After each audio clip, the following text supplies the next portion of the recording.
穿成白月光的替身后，我扑啊霸总，既然你把我当成他，那就先发个腹肌照来看看啊！你连我都勾引不了，还想勾引他？亲爱的朋友，你好呀。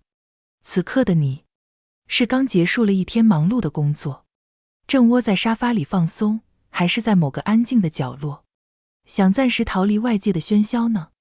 无论你身处何方，此刻请试着放慢呼吸，欢迎来到心灵小书馆。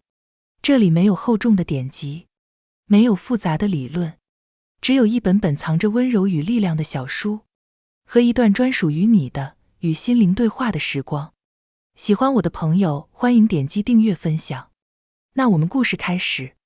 我穿成了虐文女主，在文中，我是白月光的替身，被霸道总裁毫无尊严的对待，还一心一意为他付出。我要给他做家务，给他煲汤，为他暖床，忍受他朋友的明嘲暗讽。最后白月光回来，拼命欺辱我，而他为了取悦他让我滚。最后在我得挨虐死后，才痛悔莫名。我只是丢了命，而他弄丢了他的爱情。我决定走一条从未设想到的道路。目前剧情刚刚开始，林月给了我30万一个月，让我做他的替身女友。林月外形还是很不错的，符合霸道总裁的所有想象。你以后就住在这里，照顾我的起居，每天等我回来。我还要上课，退学。原女主就是退了学，一心给他当家庭保姆，跟社会脱节，一点退路也没有。我自然不想走他的老路。林总，我打听了一下，您会选择我，是因为我长得像您的白月光徐珊珊。您既然这么爱他，忘不掉他，怎么会找替身呢？这不是玷污了您的爱情吗？正想把我摁倒在沙发上的男人愣了一下，这不是你该管的事。男人最好的聘礼是忠诚、清白和贞操。徐姐姐只是出国了，不是死了。她要是回来知道你有过情人，她该有多失望。恕我直言，在我们女生圈子里，您这种情况会被称为烂黄瓜，下贱，不值钱。本来有破镜重圆的希望，这下也没有了。林月猝不及防听了一场难得课程，不要想着欺瞒他，世上没有不透风的墙。我严肃地摇摇食指，而且我们之间是金钱来往，如果发生了关系，您这个就属于嫖，已经在刑法的范畴内了，对您的个人形象和公司股价都不是很好。那你收钱还这么快？他淡淡地瞥我一眼，出于谨慎，起身放开了我。我是想拯救您，既然我拥有您梦寐以求的脸，可以抚慰您失恋的心灵，那我义不容辞地承担起这个责任，当然不是用卖身的方式。你不想给我当情人，你打算怎么抚慰？我可以帮您练习如何追他。我换了个坐姿，原作中说我仰视的时候，特别像他。您不要想着我是替身，您要有信念感。从现在开始我就是徐姐。想象一下，如果他现在在这里，您会怎么样？林月抽着烟，眼神有些迷离。他从没来过这里。呵，没用的舔狗。看，我现在不是来了吗？我温婉笑着。你打算怎么办？林月沉醉于我昏灯下的容貌，侧脸吻过来。我一把拍飞了他，在女生没有允许的情况下私自亲吻，是猥亵。我的眼神变得凌厉，下巴微微一扬。去卫生间，把衬衫弄湿，露出腹肌。林月尚且沉沦在刚才那一巴掌里，满脸写着震惊。我强硬地把他拉起来，推进卫生间，拍下了腹肌照。我精心给他打理过，衬衫扣子还扣错了一粒，人鱼线蔓延进黑色皮带下，西裤黑皮鞋，禁欲又色气。徐姐看了都说好。我把手机丢给他，发给他。林月眼神游移。我做不到。您是不是没有追过女生？没有谈过正常的恋爱？林月眼中闪过一丝狼狈和恼火。我舔了舔唇角。那这样，我来做您的专属恋爱陪练，模拟徐姐跟你互动，告诉您怎样做更能讨女生喜欢。您既培养了恋爱技巧，也有了恋爱经验，以后再去向徐姐表白的时候，不会这么一筹莫展。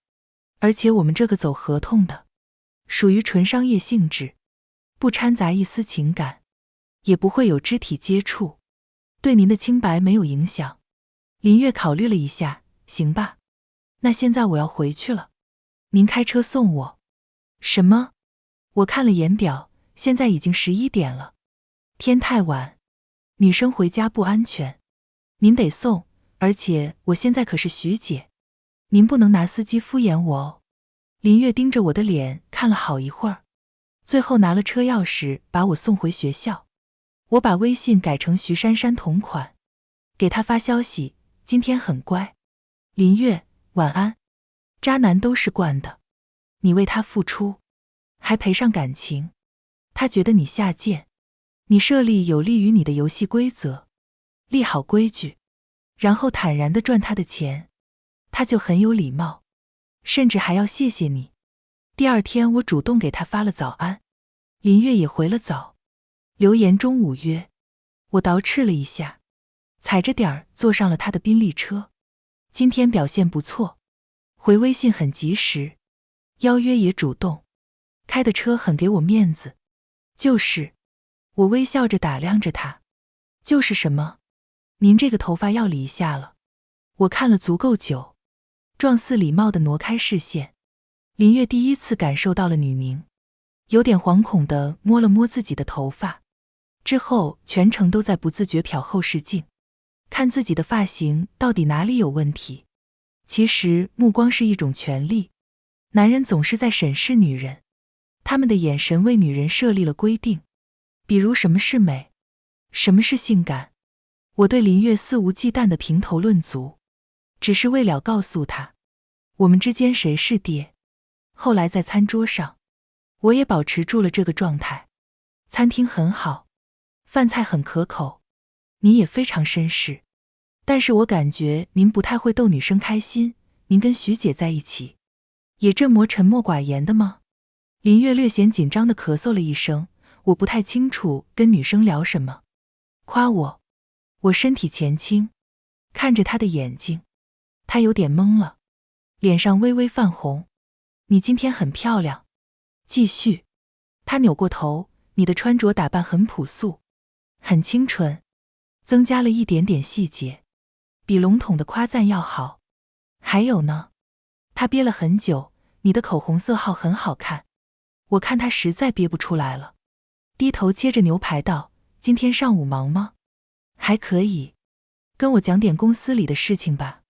我特别想知道，我没见过别的总裁，就认识你一个。我托着腮，特别真诚地看着他的眼睛。林月开始讲他的工作，我就负责引导和夸赞。不知不觉他就跟我讲了很多。末了我指点他，看到了没有？您要去引导对方讲自己的事，然后不停地夸他，他就会愿意跟你分享，增进彼此之间的了解。林月举一反三，那你早上在干什么？想你。我张口就来。他眼神闪烁，掩饰性地扭过头去，俊脸微红。我连眼，施然切着牛排，一点小话术。我对这次约会基本上是满意的。原作中我这个替身从来没有跟他约会过哦，一餐正经的饭都不配吃哦。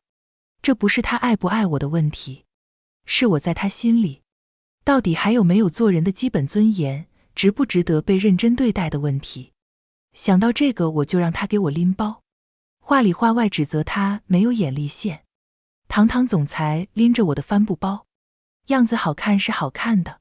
回宿舍之后，林静迎面就泼我一杯水，唐心柔，听说你攀上我哥了，你可真够不要脸的啊。林静是林月的妹妹，每一个虐文女主的背后，都有个跟着他哥一起作践他的极品小姑子。徐珊珊是他们青梅竹马的朋友，我跟他们不是一个档次。他觉得我高攀了他哥。原作中对我动辄打骂羞辱。你以为你长得跟珊珊姐很像有用吗？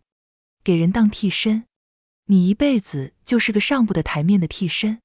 我抹了把脸上的水，打通了林月的电话，没有哭，也没有闹。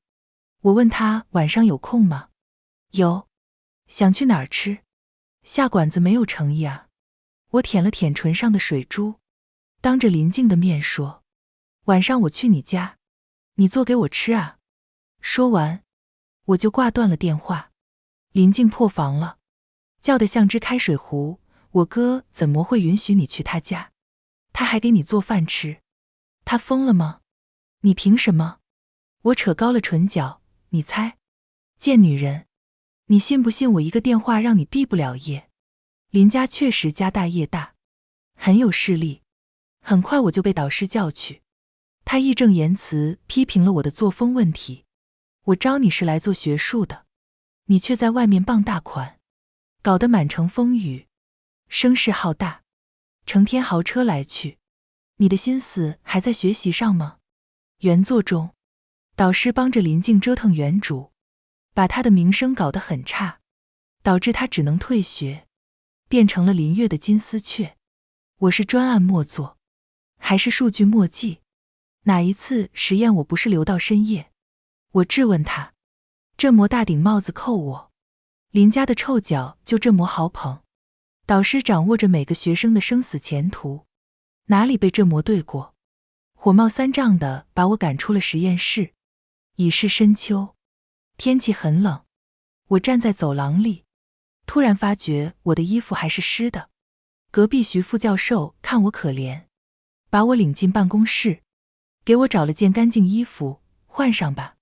我看着他斯文肃静的面庞，依稀记起他叫徐之秋，是原作中为数不多对女主释放过善意的配角，可惜笔墨不多，只知道他一直卡在副教授这个职称，升不上去，得罪了导师，你可能真的拿不到学位证书。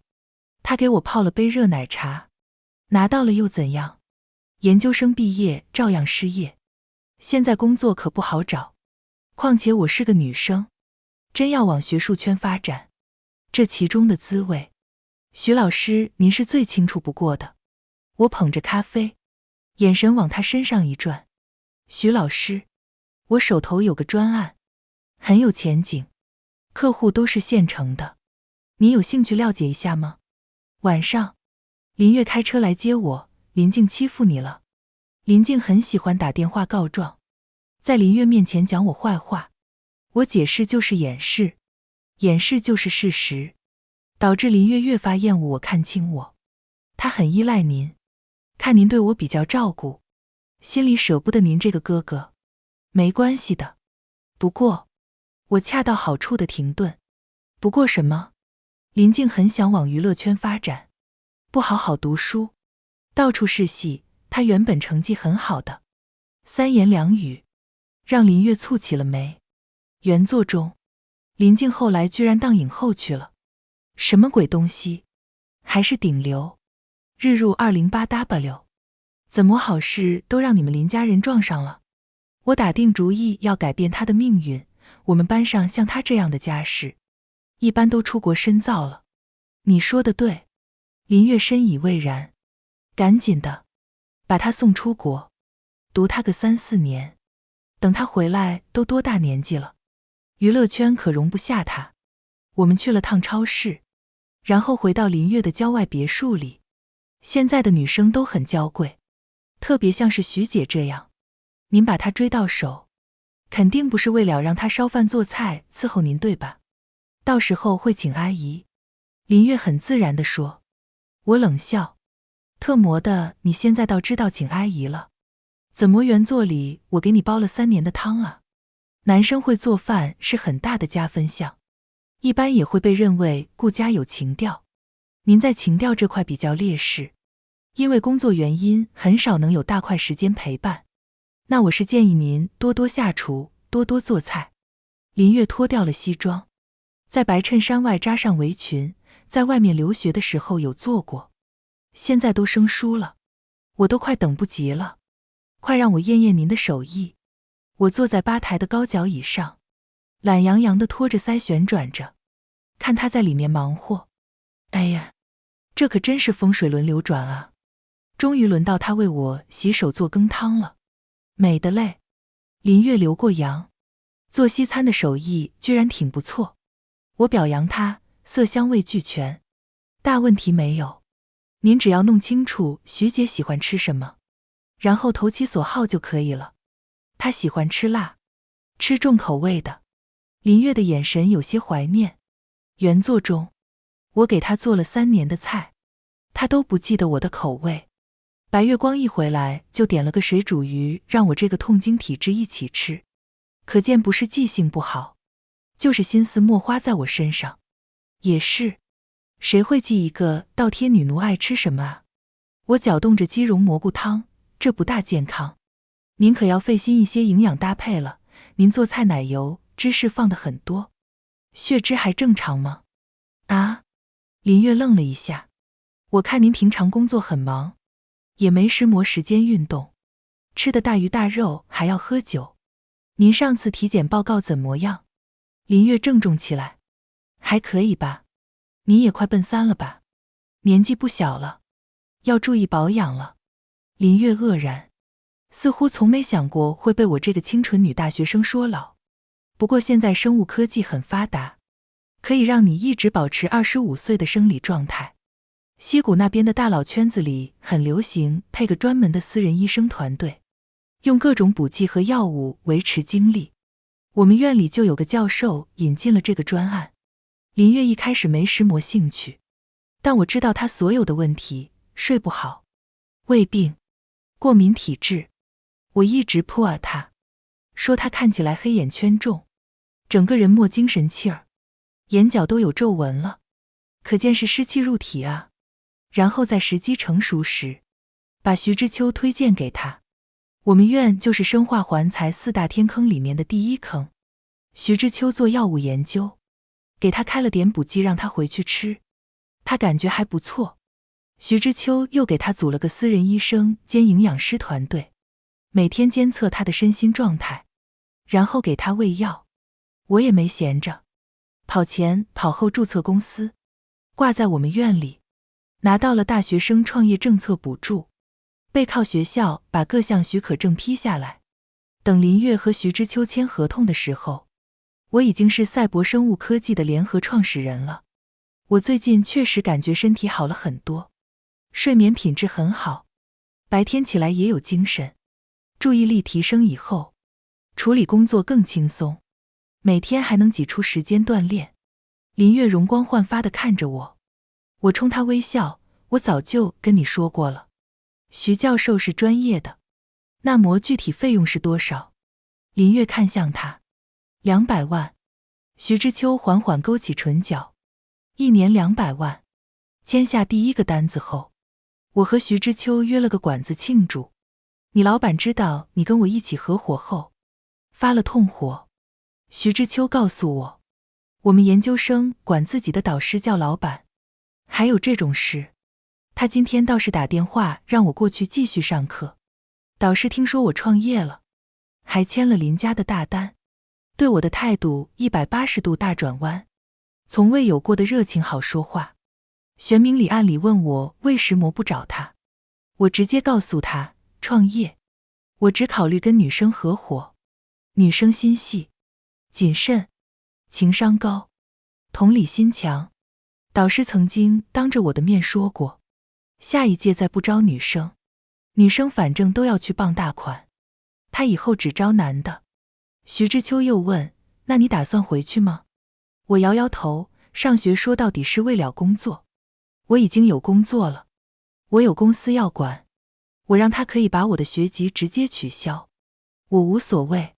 徐之秋略微诧异，然后笑了，就算他同意，院里也不会同意，院里还要让你做优秀毕业生致辞，也祝你早日升任教授。我俩碰了碰杯。其实我做的事情跟原作没有两样，尽心尽力地照顾林月，让她身心舒适，让她没有后顾之忧。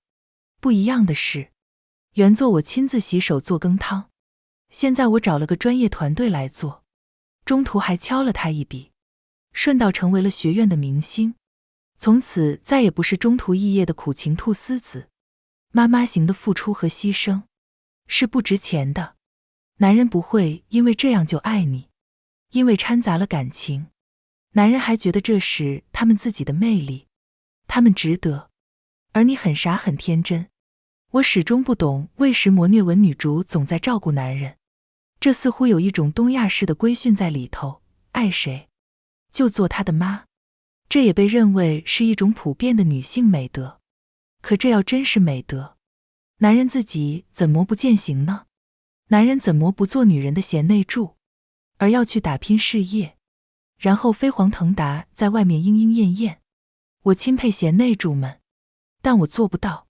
我不爱照顾人，尤其不爱照顾男人。男人跟我有什么关系呢？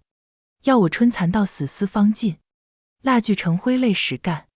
我的时间也很宝贵，所以我选择跟他们一样爱钱爱财，权欲熏心，还贪恋年轻美色。就像那不勒斯4部曲封面上写着的那样，我的整个生命只是一场为了提升社会地位的低俗斗争。1个月到的时候，林月给我打钱，我拒绝了。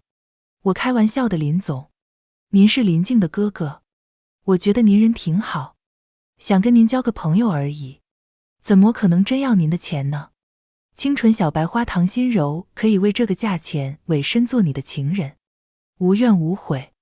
临走还不带走你一个子儿，婊子的名声也背了，好处是一点没有。我就不一样了，我赚你的钱，还要堂堂正正走公账，把我从替身情人这个身份中彻底洗出来。我把他给的30万换作哈雷摩托送还给了他，他特别惊喜，高兴得像个孩子，看我的目光闪烁。隔天，我就收到了一堆奢侈品，迪奥新款的包包，香奈儿的项链，宝格丽的手镯，挺好。不枉我教他当男人要大方。小白花唐心柔清纯朴素，换而言之，他不怎么花钱。现在他知道要给我花钱了。社会地位的低俗游戏中，每个人都是有自己的标价的。你是什么人，配什么规格的礼物，享受什么样的对待。我给您送礼，因为您是我们的大客户。我发微信语音给他，您这是做什么呀？祝贺你创业成功。林月的声音已经不像刚开始那样冰冷。那我就敬谢不敏了，周末我带你去试试新车。我陪他去飙车玩的时候，遇上了他的朋友。哟，这是谁？你的小晴儿，长得跟珊珊真像啊。林月显然有些尴尬，我则镇定自若地从包里掏出了名片递给他。我是赛博生物的小唐，请问怎么称呼？林月哥们看了眼名片上创始人的头衔，主动跟我握手。我姓宋，叫宋明。哦，这又是个傻 X 男配。林月的发小觉得林月和徐珊珊可惜，唐心柔趁虚而入恶心，看他哪不顺眼，配不上他的好哥们。同时觉得唐心柔既然当了女奴，林月但凡有个什么事儿都是他的错，将他毫无尊严的呼来喝去。他们在外面喝花酒喝醉了，还要打电话给他，叫他去接人。你什么时候开始玩车了？宋明问林月。林月看了眼我，小唐送了我辆哈雷。对啊，反正用你的钱。我腹诽着，笑得端庄得体。他平常没有什么休闲娱乐，一直在工作。我觉得他有点太紧绷了，希望他多尝试一下速度与激情。宋明血了一声，好家伙，怎么没有这样的大美女送我车啊？林月，你小子艳福不浅。富婆啊，这是。我装作很吃惊的样子，我跟林总不是那样的关系，我们只是有业务上的来往。宋明依旧贼眉鼠眼的在我俩中间乱窜，你俩什么业务？我能加入吗？高端医疗。我笑了笑。宋先生感兴趣的话，我一会儿让我助理把公司简介和专案简介发给你。听见助理，宋明终于信了。收拾了脸上的玩世不恭。他可以对林月的情人呼来喝去不礼貌，因为情人是玩物。一位并无感情纠葛，又有生意来往的年轻创始人就不同了，都是社会上混的。男人很会看碟下菜，他们一群人每个都带了女伴，我跟他们一样打扮时髦，满身奢侈品，但是我们之间又泾渭分明。最明显的是，吃饭的时候，宋明敬我茅台，我不会喝酒，我推辞，我会喝，一瓶茅台不是事儿，但我不会为了男人喝一滴酒，他们跟我有个屁关系。我来吧。林月站起来接过他的杯，在众人的起哄声中一饮而尽。这模绅士啊，你教得好。林月也很高兴，我坐他身边，他很有面子。回去之后，我真把专案书和公司简介丢给了宋明。这个套餐是林总也在用的，您可以了解一下，询问一下他的使用情况。宋明这个人特别好色，我委婉地说，我们可以保证他的性生活体验特别好。他非常开心，就跟我签了单。我跟林月的朋友出去玩了几趟，把他们都变成了我的客户。这也是我不能理解虐文女主的一点，已经能够接触到上流社会的资源，却什么事情都莫搞，似乎除了受虐什么都莫想。反正大家都觉得你充男人的钱，那你特模倒是狠狠捞点他们的钱啊。这模客气干实模。年底分红，我在市中心买了套大平层。乔迁之日，我特意请林月过来吃顿饭，领着她到处看看。刚毕业就能买得起宋元的房产，你应该是你们这届当中的佼佼者。林月的眼神充满赞许，我笑而不语。我怎么知道这房子好？还不是原来他选中的。原作中大概这个时候，林月把唐心柔安顿在这里。3年后白月光回来，唐心柔就拎着个手提箱走了。她离开了这处豪宅，心里只有她逝去的爱情。她怎么不想想逝去的3年青春？好歹要套房啊！我把房产本丢在茶几上，透过落地窗，俯视灿烂的江景。落日下，林月还要敬我一支香槟，美得累。开春我忙着拉投资，在林月家的晚宴上碰到了她母亲。这位就是唐小姐吧？一直听林月谈起你，想跟你见一面，都约不上。珠光宝气的夫人对我和颜悦色，我也和和气气。我的锅，原本上礼拜是要拜访您的，但临时接了个任务，实在脱不开身。他荣获了市杰出青年代表，去市里开会了。林月站在一旁对他妈妈介绍。林夫人的眼睛微微睁大，阿月，你从哪里遇见这么优秀的女孩子的？太厉害了，看上去年纪好小的。我是林静的室友，一开始林先生跟我攀谈，说是因为我长得特别像他一位故友，让他很有亲切感。说着，我看向林月，林月连忙咳嗽了2声，给他妈递眼色。林夫人笑道，哦，你说珊珊啊？珊珊是我们从前的邻居，她性格太跳脱，太自我，远远不如你稳重。你们俩眉眼有点相似，但女人嘛，总归是看气质的。哦哟，我想起原作里林夫人每次见我都高高在上，还花钱让我离开她儿子，心里觉得很好笑。徐珊珊原本才是他心中的完美儿媳，我这个冒牌货让他觉得掉价。前妻一门心思要把我打发了，后来实在赶不走，就每天挑刺，要不就是嫌弃我做菜盐放多了不健康，要不就是给他洗的衣服没用天然香精熏够，让他过敏。总之我是林月小妈，她是他亲妈。亲妈觉得小妈伺候的不够好，恨不得亲手上。每回回大宅我就跟个下人似的。这么大个大户人家，我吃2颗西梅，还要看他的眼色。与其说抠，不如说破，疯狂贬低你的尊严，加重你的不配的感。林夫人此时此刻亲热地挽着我的手，把我带到一边。原来她这么着急找我，是林月向她安利了生物黑科技。她已经50多岁的人了，对延迟衰老的追求更加迫切。我们主要面对的是年轻的高净值客户，因为年纪轻不容易出事。不过我和林月是很好的朋友，你有这方面的需求，我肯定尽量满足。送上门来的钱不赚白不赚，只是我没有办法保证这么好的效果。日常养护也没有办法替代医院，平时就水水，出了事儿赶紧送住院，再给他多买几份保险。我心里已经有了全套定制方案。林母热情道：没关系，阿姨想试试。那我能说什么啊？当然是含泪签了单，因为他年纪过大还把价格翻倍了，一年挣他个400万。忘了说了，原作中唐心柔不但伺候林月，也伺候林月他妈，变着法儿给他做美食，每探望时还送保养品。他得到的待遇是不准上2楼，大宅里有徐珊珊的空房间，唐心柔却不能住哪怕1个晚上。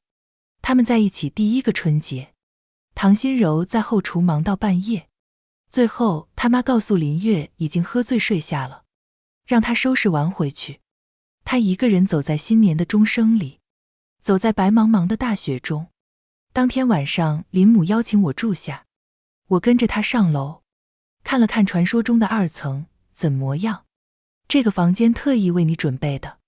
我仔仔细细审视了一番，直到这位贵妇神色紧张起来。算了阿姨，我还是回去了。我非常失望地拎着包扭头就走。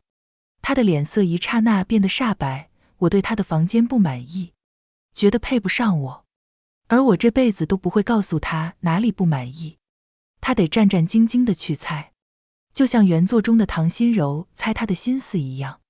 过了段时日，林母又来找我了。我跟秘书说我在开会，把她带到会客室等着。好的唐总，我也没什么坏心思，就是晾晾她，不想她一叫就狗一样奔过去。原作涉及她的都是非常狗血的剧情，我那么努力奋斗，就是希望他们找我辞境的时候，至少得过保安和秘书，哪怕他要甩我1000万让我离开他儿子，我身边都得站着法务，这样画面会好很多，符合我的风格美学。我玩了会儿手机，出去找他。阿姨好。刚散会，林母手上带着炖盅，听说你容易肚子痛，阿姨给你炖了点补气养血的燕窝羹。这么客气。什么事啊？阿月和静静吵架了。她唉声叹气道。静静一门心思想进娱乐圈，想当女明星。阿月呢？铁了心想把她送出国好好读书。这个我清楚。不但清楚，一开始还是我向林月提议把林静送出国的，后面也莫少推波助澜。阿月也真是，非得赶鸭子上架干石磨呢。当个女明星也没有什么不好的啊。娱乐圈男女关系比较混乱，林母改了口，静静跟他哥吵了好几次，阿月都不松口。今天他本来是要飞去美国的，结果居然离家出走了，至今联系不上他。你是他的室友，你知道这孩子跑到哪里去了？我转了转笔，阿姨您不要着急，我联系他试试。我转头就问了之前的室友，林静现在人在哪里？原作里他们经常跟林静一起针对我，因为我勾引了人家哥哥，臭不要脸给人当情人。在我穿来以后，这种情况就好很多了。我跟徐教授一起开了公司，徐之秋今年果然提了教授，而他们毕业了，工作不好找。我招了其中2个家庭条件普通的，变成了他们的老板。他们现在管我叫唐总，我叮了他们，他们很快给我转了林静的位置。我开车过去，林静正在酒店里哭，别以为我不知道，都是你这个贱人怂恿的我哥。我只是随口说了一句，我怎么知道他会放在心上？我清白无辜道，就因为我们是同宿舍的，他现在老把我跟你比较，林静哭哭啼啼抹着眼泪，浓妆都花了。有什么可比？你什么档次？跟我放一起比。大4那年，你在搞男人扯头花，我在资本圈纵横组局。开玩笑。我往沙发上一靠，翘起了二郎腿，疯狂扑啊他。你现在怎么个想法？是铁了心要进娱乐圈？我是不会去念书的。念书有什么用？你自己都中途退学了。我给自己倒了杯龙井，我毕业证是拿了的，还做了优秀毕业生致辞。反正我要去演戏。林静倒心之坚定，让我无言以对。他让我开始信命，可能他确实是当影后的命吧。我眼珠子转了转，那你打算不回去，在外面一个人打拼？我马上要进组拍短剧，华汇的经纪人已经联系我了。我吃了一声，华汇的老板就是他们一姐。你进去一墨资源，二墨背景，你还是大花的长相，跟他同品类，人家怎么可能捧你？你这辈子都屈居人下，而且华汇酒局很多，你能狠得下心陪梅老板睡觉？林静被我噎住了。这大小姐啊，虽然在学校里为非作歹，仗着姓林鼻孔朝天，但离了他哥，屁都不是，只是个没有任何社会经验的小丫头片子。我盘算了一下，我回去跟你哥说说，给你开个公司，他会愿意。他不开我给你开行了吧？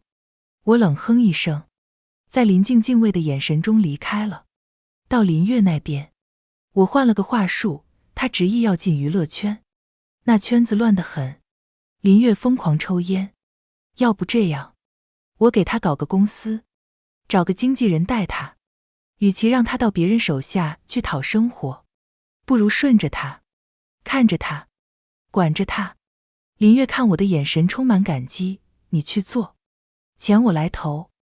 这能有多少钱？你涉足娱乐圈被人笑也笑死，我自己会去盘的。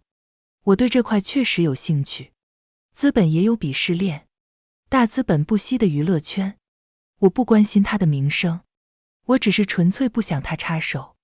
我要把林静攥在自己手里，最后在我的斡旋下，我把林静成功带回了林家。林母涕泪纵横，心柔，你真是太好了，太能干了，谢谢你啊。他压着林静给我鞠躬，多亏了心柔给你收拾烂摊子，以后你再对他逼逼赖赖。林月对妹妹横眉冷对，林静当然不会对我逼逼赖赖，因为我搞了个公司把他签了下来，变成了他的老板。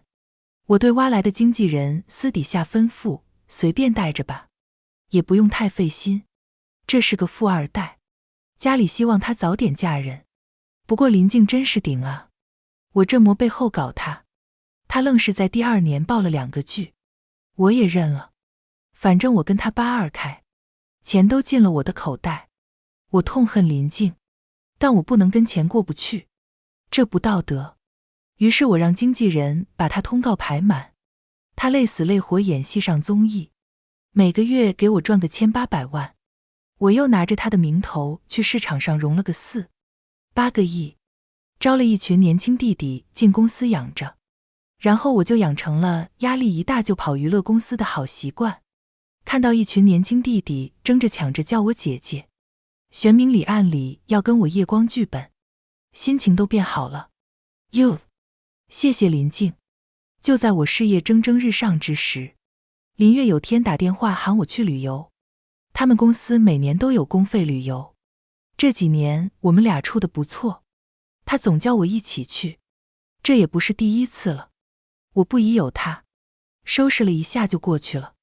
其实我现在没怎么恨他了，毕竟他是我的第1桶金，他不但给我送钱，还带着全家并朋友圈一起给我送钱，这哪里是渣男？普陀山的菩萨都没他灵验。我大年初1都是先上门拜他，再去庙里上香的。我跟他关系不错，还有一个很大的原因是，我跟他现在没有任何情感纠葛，就是普通的生意场上的朋友，有事没事聊聊天，喝喝茶，交流交流资讯，看看最近投什么挣钱，可以投机倒把。我们老总的生活一般就是这样的，所以我对林月的要求不高，她只要不要让我洗衣服、做饭、煲汤，然后什么怀孕、流产、替身，我就可以跟她非常友好的和平相处。但天有不测风云，我开车到她订的酒店，发现那个草坪上布满了粉色玫瑰，不是那种一小束一小束单纯的鲜花，是花大价钱做过造型的布景，主体雕塑是30多米的巨大玫瑰，很梦幻的一个场景氛围。他拿着束珠光玫瑰站在底下，然后我们圈子里的朋友林母林静，他们公司的员工，所有人全都盛装出席，大家满脸期待地看着我。朋友们，我以为去海滩耍，穿了一双人字拖，指甲油都没涂，精心打扮过，特意把发型做得很完美的林月捧着鲜花走上前来。心柔，我以前不擅长和女孩子说话，也对恋爱一窍不通，你是第一个愿意耐心教导我、引导我的女孩。我从来没想到我会跟一个女生有这么多话可以聊，跟你在一起总是特别幸福，现在我想把这份幸福延续下去，你能嫁给我吗？说着他就单膝跪地，掏出了钻戒。我懵了，在那个氛围里，所有人都在起哄，摄像头也对准了我，但我唯一知道的是，我他妈不想结婚，要结也不是跟林月。于是我一把握住了他的手，疯狂地摇起来。谢谢谢谢，谢谢林总给我这份殊荣，以前咱们只是合伙人，现在您居然要与我成为人生合伙人，这太突然了。我现在语无伦次，脑袋一片浆糊，这个案子太大了，你搞突然袭击，我也没个准备。来来来，咱们先到里面坐下谈谈，时间不早了，你们也快去里面吃饭啊。上菜了么？林月的脸色显然不好看了，其他人也大抵明白这求婚没这么顺利，不过反正我给够他台阶了，又没撕破脸，他们公费旅游，该吃吃该喝喝，高高兴兴往酒店餐厅里涌。林月有点难以面对我，假装自己还是个正经新郎，走过去招待客人。宋明贴过来，看上去要数落我几句，我抢先一步冷下了脸。林月他什么意思？今天他很不给我面子。宋明懵了，啊，这怎么是他不给你面子？求婚这种事，他居然没有通知我。摄影大哥都穿得比我体面，我站在这个布景里画风都不一样。我发小红书，别人都以为我把自己 P 上去的，要说我装逼，就因为这。宋明无语了，他为了求婚准备了个把月，跑前跑后花了300多万，特意让我们不要走漏风声。我又不是他女朋友，他求什么婚？我冷酷道，那不是因为你那个娱乐公司有很多奶狗，他着急了吗？他着急他就准备盛大的求婚，那他没想过会被拒绝，做事不谨慎，计划很草率。我本来觉得他是个很稳妥的人，没想到。我摇摇头，太莽撞，太冲动了。宋明听见我居然还反过来数落林月，彻底跟不上我的逻辑了。半晌，他目光呆滞地哎了一声，继续祥林嫂似的重负，你当众拒绝他，他多没面子啊。我这个人有一点好，就是我从来不内耗自己，这不是我的错，完全是他自己的问题。首先，他应该私底下问我，那我拒绝他，他也只是伤心，不至于丢脸。其次，他没做过预案，被拒绝了以后怎么挽尊？丢脸是他自找的，但他敢这么上，说明他对我是胜券在握啊。他打心里觉得只要他开口，我就会答应他。他把我当什么？啊？他是不是看不起我？把我当玩物？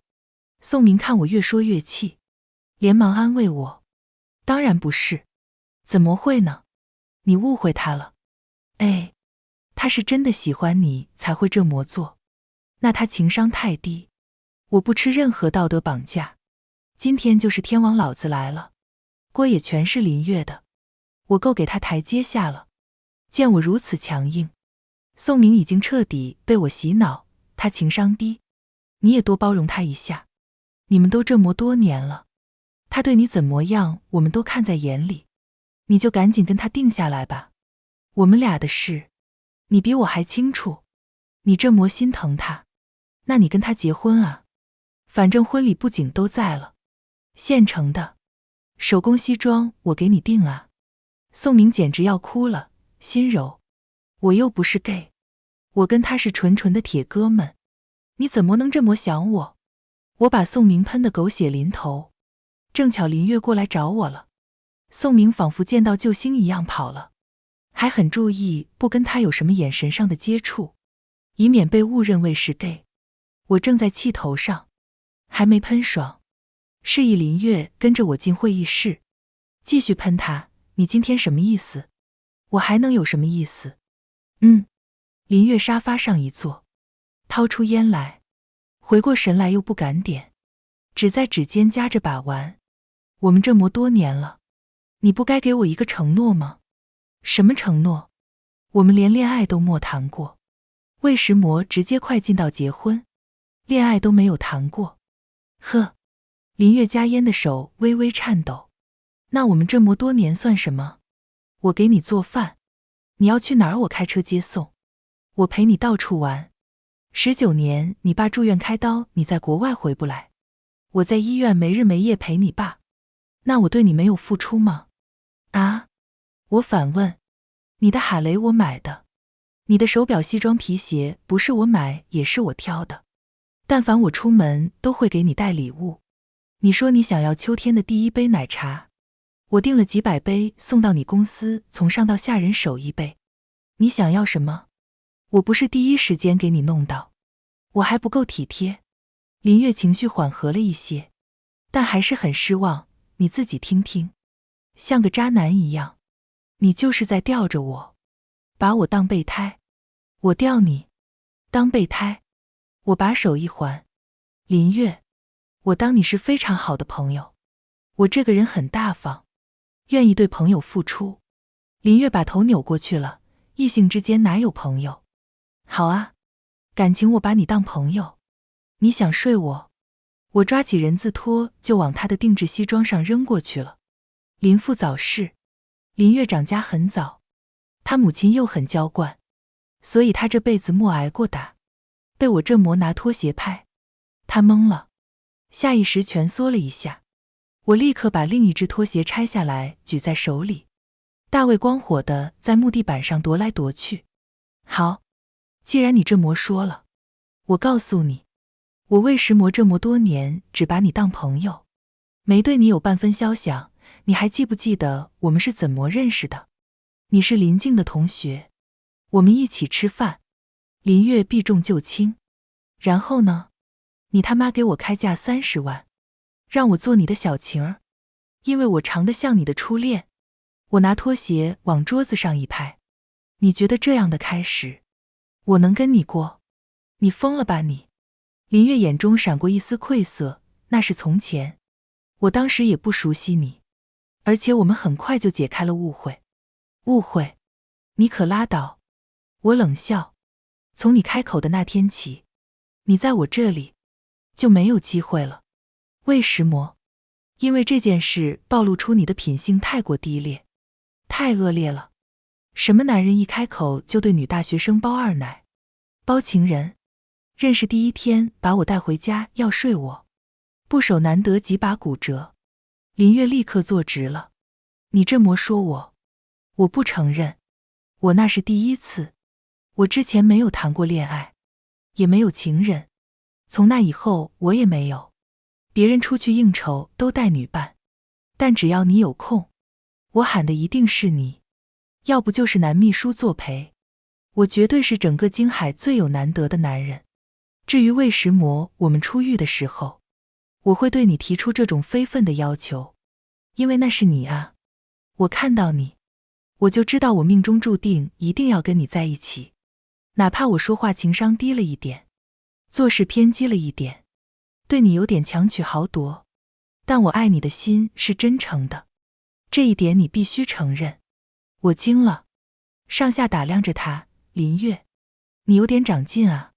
巨嘴葫芦的霸总，他都会说甜言蜜语了。要是我没看过原作，我都信了。我把拖鞋扔了，往椅子上一坐。你现在说的是好听，但我知道，如果这3年我不往高处爬，还是那个身无分文的女大学生，我现在就是你的金丝雀。不要说爱，你甚至不会尊重我。瞎扯，事情就是这样。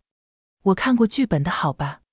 我最痛恨的就是这一点，你会对一个贫穷的我提出包养情人这样侮辱我人格的话，这让我觉得你低俗、放荡，很不善良，甚至恶毒，也让你今天对我的情爱变得非常势利。你明白吗？进入这种深层次的心灵沟通，林月就不说话了。这是他从没有想过的问题，因为他是一个男人，一个掌握大量资源的男人。在社会的丛林里，他一直是高位者，他从来不需要俯首看苍生。社会对于他的要求仅仅是胜利，胜利，胜利，不断赢得更多的社会资源。然后作为女人的我，只要赢得他的爱，我就赢了。这套游戏规则是很畸形的。我看重的不是你对我的偏爱，我在乎的是，当你取得了财富地位的时候，怎样对待那些境遇上不如你的人。这才是人品的体现。我们现在都有钱有势，但这有什么了不起的？我指着窗外走过的酒店阿姨，我们的人格和外面的这位阿姨是没有两样的，我们都是平等的。可在你心里，在你们全家心里，你们都高高在上，可以碾压、践踏其他人。林静当初校园霸凌我，因为什么？因为他可以。他至今没有对我道过歉。给我安全感的不是偏爱，而是人品。我给他灌输了太多的新思想。我走的时候，林月还在里面独自消化。我回家之后翻开《简爱》，把那段著名的台词发给他。你以为因为我穷、低微、不美、矮小，我就没有灵魂、没有心吗？你想错了。我的灵魂跟你的一样，我的心也跟你的完全一样。要是上帝赐予我财富和美貌，我一定要让你难以离开我，就像我现在难以离开你。我现在与你说话，是我的精神与你的精神说话，就像两个都经历了坟墓。我们站在上帝脚跟前，是平等的，因为我们是平等的。我告诉他，这是一本写于1847年的书，这是一个200多钱的女人的心声。而今天是2023年了，快200年了，他们都不曾听见过我们内心深处的呐喊。这件事过后，有一段时间，别人都在私底下嘲笑林月是我的舔狗。有个饭局上，甚至有老男人提点他，不要对一个女人这么上心。我太强势，太厉害了，女人应该找听话的。以她这样的条件，大可以1个月换一个漂亮女网红。不然奋斗为了什么？林月的回答是，他很崇拜我，我在他心里很重要，他不想我再看不起他。做事先做人。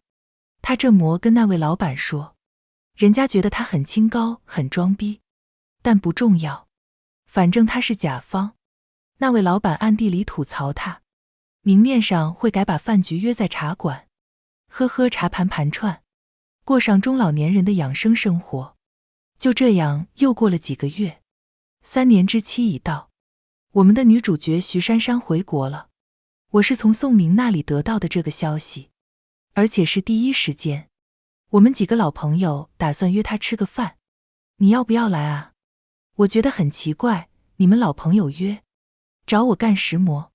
因为你也是我们的老朋友啊，我们吃饭怎么可能不叫你？宋明在电话那边笑哈哈的，反正知会你一声，来不来都没事。我觉得有点微妙，不过还是去了，因为我很喜欢凑热闹，看看我改变世界线后是个什么样子的命运走向。结果我到的时候，所有人都在，就差林月。他人呢？开会去了。我回忆了一下，他今天也没什么重要的行程安排。那他怎么敢来呢？你这话说的。宋明朝我挤眉弄眼。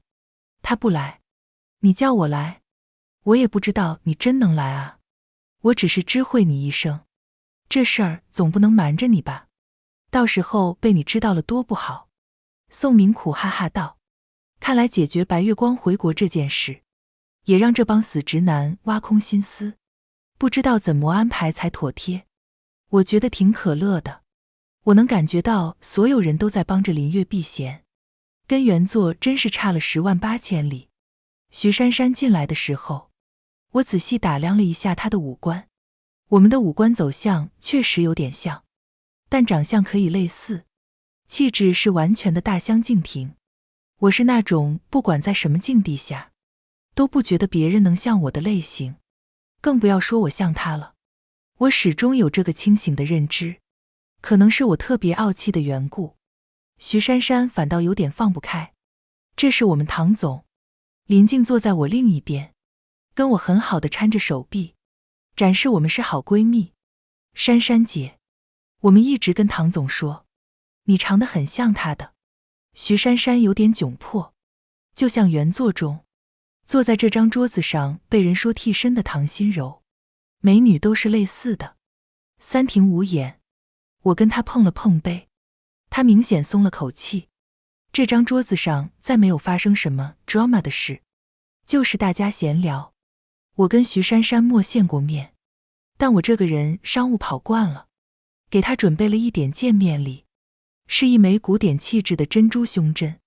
后来男人们喝高了，他就换椅子坐过来跟我说了一会儿话，大家认识了一下。其实他的情况我大概知道一点，他家破产了，然后这位艺术生大小姐回国工作还债，眉宇中透着疲惫。你工作找好了没有？宋明给我安排了个工作，让我去管他家名下的一个酒店。我说那挺好的，跟他加了个微信，然后就无波无澜地散场了。我俩往外走的时候，林月的宾利静静地泊在外头，打灯滴了我一声。我坐上副驾驶，徐珊珊在车窗外跟他打招呼，阿月，今天你怎么不来啊？太忙了。林月睁着眼睛说瞎话，心柔来也是一样的，忙到现在还特意跑一趟，太辛苦你了。徐珊珊话赶话的客套了句，过11点了，肯定要接送的。林月说。徐珊珊看我们开走的时候，神情明显有点黯然，还有隐隐的羡慕。我发微信让宋明送她一下。干完这个，我瞄了林月一眼，你很紧张啊。她估计就是让宋明给我报备这件事，然后自己躲得远远的。没想到我真来看徐珊珊。林月把着方向盘，直视着前方，内心基本已经要崩溃了。这么复杂的感情纠葛，你能处理成这样确实不错了，就是什么叫我来也是一样的。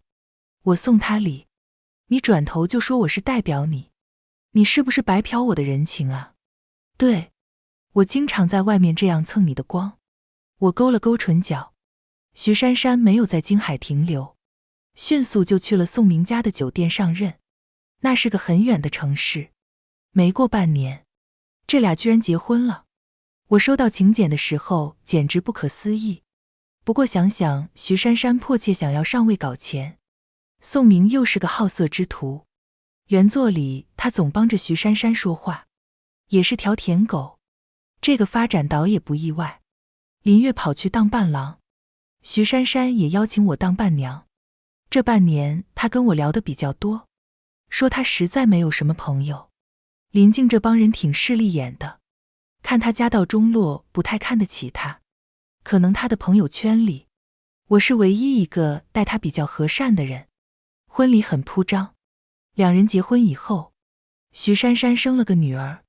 有一天她突然打电话给我，哭着跟我说过不下去了，要离婚。原来她家道不是中落了吗？嫁到宋家很没有地位，不论怎么尽心伺候公婆都得不到好脸。宋明还在她孕期出轨，她起先会闹，可是一闹就挨打。她想生个儿子，给宋家传宗接代就好了，结果生的是个女儿。宋明于是连结婚证都不跟她领，每天在外面花天酒地。她坐月子根本没有人照顾，而且他们也不给她家还债，钱上面看得很严，生怕她补贴娘家。我早就猜到是这个结果了，那你带着女儿过来吧，我房子挺多空着的，你随便选一套。她懵了好一会儿，心柔，我也只是跟你诉诉苦，我还能怎么办呢？哎，我这样的情况，离了他怎么办？我怎么养女儿？你不会出门赚钱吗？我给你请个月嫂带孩子，你以后赚钱了，把房租和月嫂钱还我就成。我可能一辈子都还不起，我也找不到工作，外面工作不好找。林静的经纪人这几天想辞职，你过来顶他吧。他还是跟我推脱，翻来覆去哭着那几句话。离婚了不好，他不会工作，他养不起小孩。我订了张票直接飞过去，跟他聊了一下午。你知道你为什么会落到这种境地吗？因为你把希望寄托在男人身上，觉得有了男人什么都能好起来。但天底下哪有这样平白无故的好事？你看你嫁到他家，看上去是做了阔太太，可你生孩子、做家务、操持家里，一分钱没有。我家阿姨年薪带奖金20万呢，我敢打骂她吗？只有她数落我的份。可是我真的不确定我能不能做好。我没有去过社会上打拼，外面是丛林，但这里是地狱。在地狱里，你没有做人的尊严和价值。他那一瞬间，眼神明显是有所触动的。我也不再跟他多说，进屋以后就说我要带他和女儿去我们那儿旅游。宋家父母很早就认识我了，对我是很客气的，也不怎么想要搭理这个媳妇，很轻易地答应了我的要求。他收拾出来，就一个行李箱，抱着女儿当天就跟我飞回去了。我把她安顿在一套房子里，找好了月嫂过来带孩子，然后让我那位经纪人姐妹过来跟她聊工作，带她。她第二天就去公司上班了。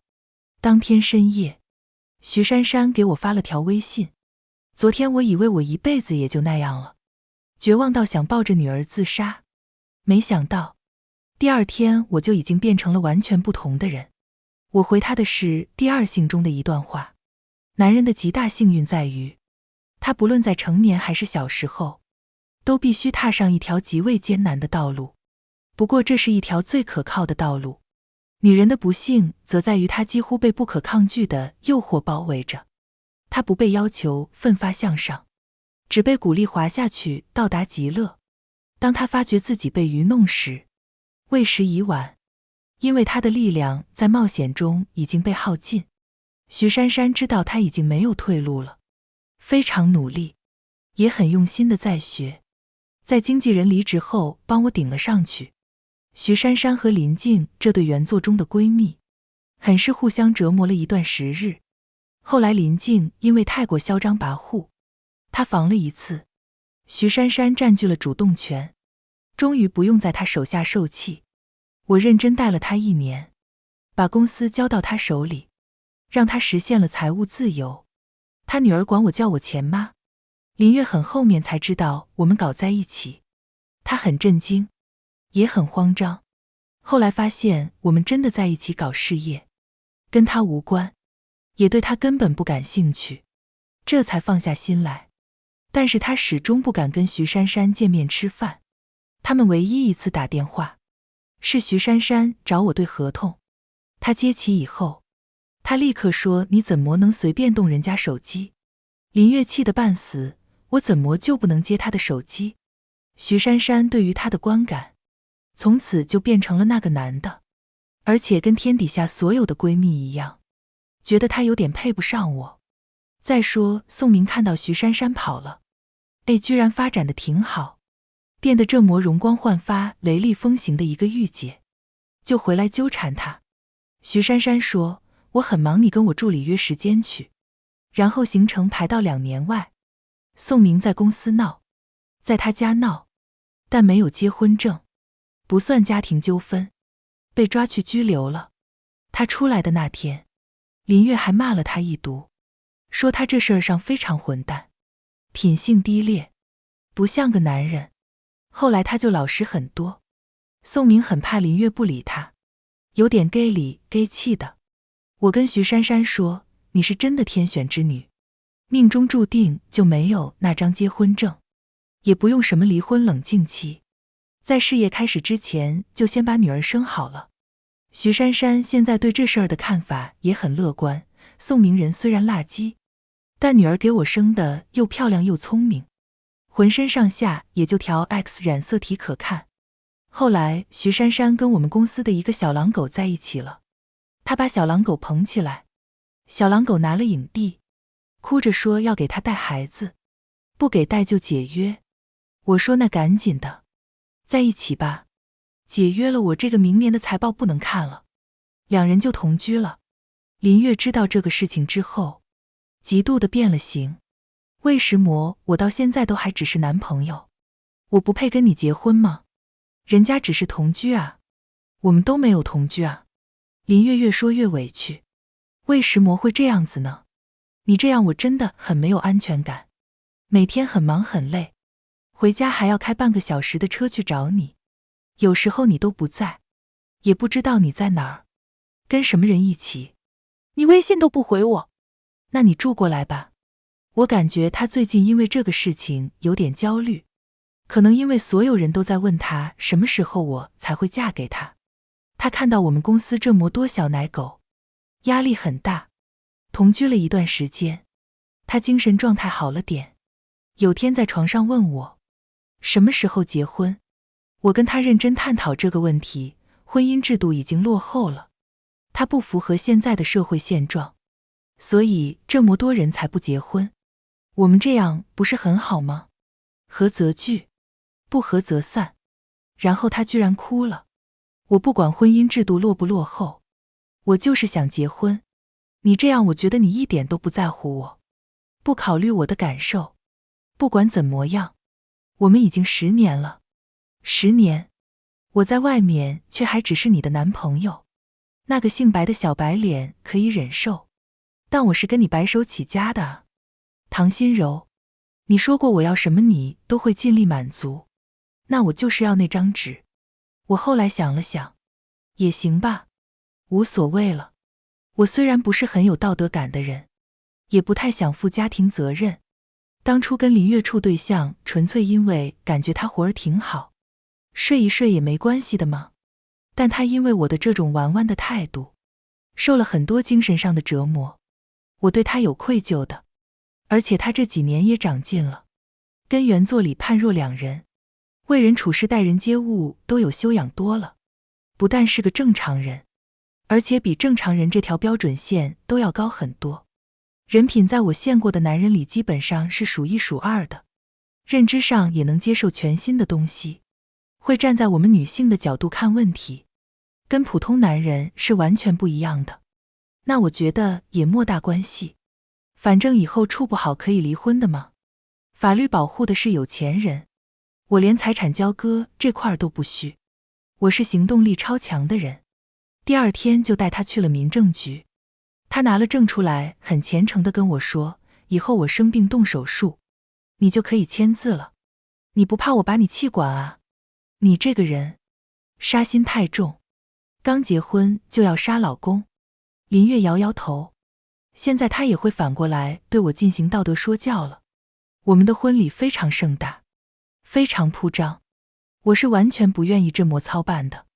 但是林月坚持，我在这个地方跌倒过，我就要在这个地方爬起来，我必须要大操大办，告诉所有人，我林月终于舔到了，没有必要这么谦虚，我都不好意思了。你现在是法律意义上的老公，你说话可以硬气点，那你今天晚上给我睡一下，我真的要被他笑死。不过事实就是结婚真的很费神，我们也都是30多岁的人了，没有那些世俗的欲望。当晚就在庄园的花园椅上静静地靠着，月色繁星。他很温柔地问我，你在想什么？我在想，我走到现在，其实很牛逼。我几乎改变了这个故事里所有人物的命运走向。我让我自己站到了一个所有狗血都见不到我的位置，让环绕我周围的全部变成了好人，不管他们是真心还是假意。我也尽我所能，去帮助了陷在死局里的那些所谓恶毒女配，没有伤害过他们一丝一毫。即使我能，那是自然的。林月点点头。那以后呢？以后你还有什么心愿？我想了想，我希望这个世界上再也没有猎奇虐文。我希望所有女人都去社会上敢拼敢杀。我希望所有人能认可家务和母职的价值。林月看着我良久，忍不住低声靠了一声，我可真吃你这套。他是我的信徒。今天的心灵小书馆到这里就要和大家说再见了。记得把这份温暖也分享给身边需要的人。喜欢我的朋友，欢迎点击订阅分享，让更多人能在文字里找到慰藉。下一期心灵小书馆，我们会带着新的温暖文字与你相遇，不见不散呀，亲爱的朋友。